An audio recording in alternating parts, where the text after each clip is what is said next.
Welcome to episode 9 of Opportunity Knocks. Incredible.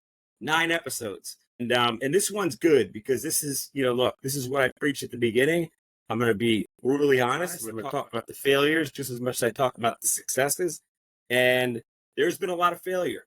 And that's all good. That's part of the journey of building a business. And I'm ready to share it with you now. So let's get right into it.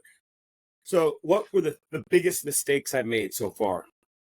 The first one I'm going to tell you is it has to do with the YouTube account that I have. So I ran YouTube ads. So let me back up. I took a class on YouTube about 2 months ago, and I learned as much as I can, kind of a crash course.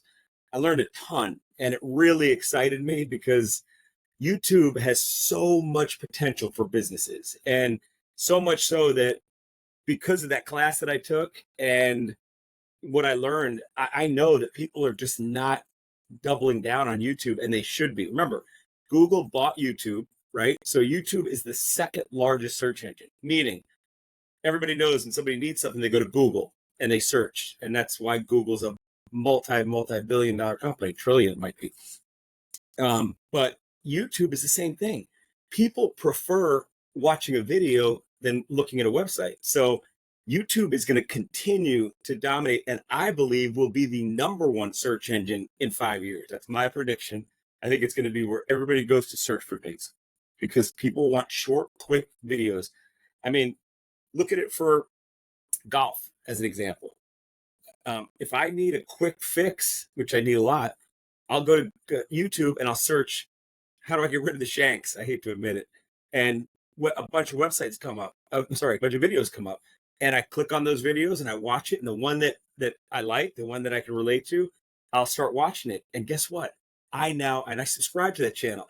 I now become part of that person who I didn't know before, part of their database. So apply that to your business now. So I took this class and I'm like, man, there's so much potential with YouTube that I had a digital marketing company. I didn't even realize the amount of potential in this. And the game changed a lot when Google bought YouTube because they wanted to turn it into a search engine, which is what they're doing right now. So just keep that in mind. And so now back to my mistake. So one of the things they didn't teach you in that class, because it wasn't really an advanced class, is the specifics, the tactics, like, for example, the type of video to make. I knew I wanted to make a video that people resonated with, that connected with people, but I didn't go into that. They didn't go into the titles and the thumbnails that you have to put, and those are the most important things. So all my titles are whacked out. They're all wrong. And that's okay. I'm going to fix that. I'm doing it right now. So by next week, I'll have all new titles. I'll have all new thumbnails, which is the most important thing. And the other thing, and this is the biggest mistake I made, is I ran a promotion. I ran 2 promotions on 2 different videos. So I got a total of about, I think, 1,800 or 1,900 subscribers from the promotion I ran. I hired a guru when it comes to YouTube, and I paid him a lot of money. And in a short amount of time, he basically critiqued my page, which I told him, be brutally honest with me and beat me up. That's what this is for. I don't want to hear how good it is and how fast I've grown and that, I want to hear about what I need to do to improve. And he said, you shouldn't be running paid promotions for your brand. You shouldn't do that promotions, which I'm not buying these, I am technically buying them, but I'm not buying like a list of subscribers. I'm running ads. People saw the video and then click subscribe. But so out of the 5,900 subscribers that I have, there's about 1,500, 1,600, because not all of those subscribers are not going to be, some of them will be good. They'll actually like my content and want to follow it. But he said most of those are just people that'll just click it. So that was a mistake. So again, everything is organic. You want to be organic on this. You don't want to do any paid promotion. Lesson learned. That was mistake number 1. And I asked him, I said, should I go through and scrape and get rid of those paid subscribers? And he said, don't do that. He goes, it's so small still, and you're just still, 65 days into it. Not even then. He goes, don't do that. Don't, just let it ride. But moving forward, now I know what to do. So You're going to see some changes to my YouTube page, including my banner and things like that. That's all based on an expert that gave me advice and coached me through this. So that was mistake number one. Mistake number two has to do with networking. All right. So I've gone to a lot of networking events. I've posted about some of them, and these are great. And I'm not going to knock any of them. It's just you got to pick the right type of networking event for you and for your business and for where you are in your career, And, some of the ones that I went to were, I like to say, like almost like a Groundhog Day type of thing where it's the same thing every week. You can just see it's very repetitive, and and that's not what I'm looking for. I'm looking to build relationships, but not to, spend a week every week, one day to go and have that kind of Groundhog Day kind of networking. So one of the groups I'm joining is a once a month, and that's 6 Degrees of Golf. It's great. And there's no requirement to put, you have to fill forms out. I'm not going to be in a group like that. That's just not what I'm looking for. And it's not my style, but some people it's good for.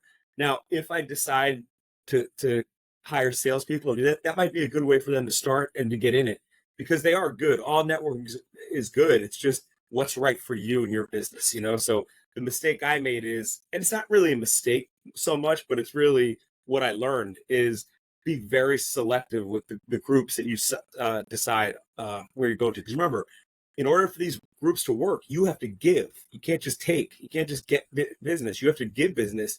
And if you're in all these groups, you're in 10 of them, it's impossible to give to each one of them. So you got to be selective, and you got to be realistic with your bandwidth and how many you can attend and be effective at. So that was the second mistake that I made. And the third mistake is, I'm going to say, and again, these podcasts are so good because of the people I'm interviewing and I'm bringing in, I'm learning from them. And Michael Udine had an amazing podcast. So if you haven't seen his, go watch it again. He's really amazing guy. And Michael said to me, preparation. That's his number one thing. He goes, I want you to be prepared, and whatever it is, just preparation. And I'm like, man, you know what? That's good advice. And here's number three mistake. I wasn't prepared doing some of my podcasts. Now, I don't want to be prepared, meaning scripted and going through. I don't want that. I want these to be very conversational off stuff, but preparation as in I'm a one-man show, right? So I'm coming here. I don't have an assistant doing the lighting and do this. I'm doing it all. And part of what I'm doing now is setting up everything before I pull the sprinter into the office. And I just did a podcast with Michael Wild, will be coming out shortly in the next couple of weeks. It was great, man. Mike Wild, for those of you who don't know, he's in I think he's in 14 different nonprofits he's involved in. He gives back so much, and he owns a probate company. Mike, he gets there, I get there, and I realize I left my stand for my camera that goes to Mike. I left it in my house, and I'm like, oh my God, I'm in his parking lot. I'm set up, I'm ready to go, and I'm scrambling now. And I felt bad because Mike was sitting there seeing me kind of scramble like this, but it was just a mistake. Again, I value his time. I want to put good content out there. When you see his podcast, because I'm going to put it out there still, you're going to notice the angle's not very good because the cell phone was resting on like an energy drink or something. It was not good. So I'm not proud of that, but it is what it is. But anyway, those are the three big, I'd say, learning objectives that I had. I went through it. I made mistakes. I learned from it. And again, now I got to just do it better. And that's part of business. That's part of growing. And, you're not going to get everything perfect in the beginning. I mean, look, the YouTube, in my opinion, has been a success, but it was a reality check. I had a little bit of humble pie after I had this meeting because he said, you're doing this wrong. You're doing this wrong. You're doing this wrong. You're doing this. And, a lot of it had to do with, like I said, the thumbnails, the titles, the descriptions, what to put in the descriptions, and the overall branding of it. But I'm getting that fixed now, and you're going to see how that comes out next week. So I'm excited about that. Anyway, that's I think that's enough of the mistakes, but I'm going to keep this podcast short. This is episode 9. Episode 9. I was going to say, this is episode 9. And one other thing. I went live for the first time with Mike, and I realized if you go live on YouTube, you can't. I do 2 cameras on all my podcasts, and I stream it. I don't go live, but I use a software called Riverside, and Riverside's allows you to have a second camera.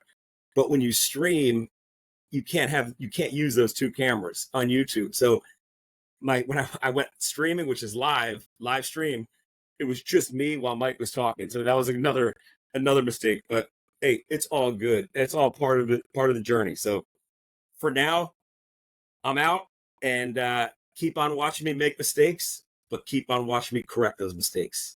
Opportunity knocks.